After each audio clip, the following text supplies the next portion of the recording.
Hi guys, welcome back to the channel. I've had this one for a bit. I didn't want to rush and make a video, but I also don't really need 20 minutes to cover it. So here's a quick take that took a while to get to. But before we get into that, don't forget to check this great discount for it. You can find the link in both the video description and the top comment below.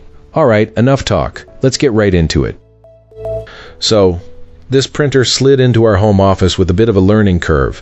Setup took a little while, mostly updating the latest firmware and getting wireless set up to my router. I had to tinker a bit, but once it was online, the connection never dropped, which was a relief. I printed a test page and it was surprisingly quick. The speed is a big plus when you're juggling a bunch of documents for a small business or homework.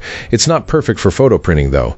It's missing some colors, so while it can do casual photos, if your main job is photo work, you'll want a dedicated photo printer. For everyday work, the print quality is okay, not laser sharp, but clearly better than my old all-in-one from 2010. Color and black and white printing come through smoothly and without a lot of fuss.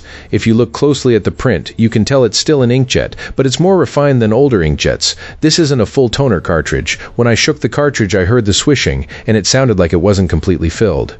I'm hoping it won't dry up like my last setup, and I'll update if I notice any changes. This model replaced our old Epson WP4530 series printer scanner copier fax, which served us for years in a home business. Despite the upgrade, the new one remains part of the same network, and crucially, the wireless connection stays solid. The print quality is excellent down to very small text, down to 6-point type, and colors stay true, which is nice for proofing client documents. All the functions operate quietly and efficiently, which matters when you're sharing a space with others who don't want the printer to sound like a coffee grinder. It's easy to run tasks, and the wireless setup means you can kick off a print from your laptop, tablet, or phone without a hiccup. I can recommend Epson PSCF machines, and I'll probably buy Epson again for future needs. This would be a 5-star review if not for one nagging thing: the cost of replacement ink. One trip to the ink well can feel like you've almost bought the printer again. Ink is proprietary and pricey, and that can sting for a small business where you print a lot. It's a legitimate gripe, because the feature set and reliability are strong enough to justify a higher price, but the ink pricing drags it down. As a whole, this printer is a strong workhorse for a home office, with solid network reliability, decent print quality, and quiet operation, worth considering if you're okay with the ongoing ink costs.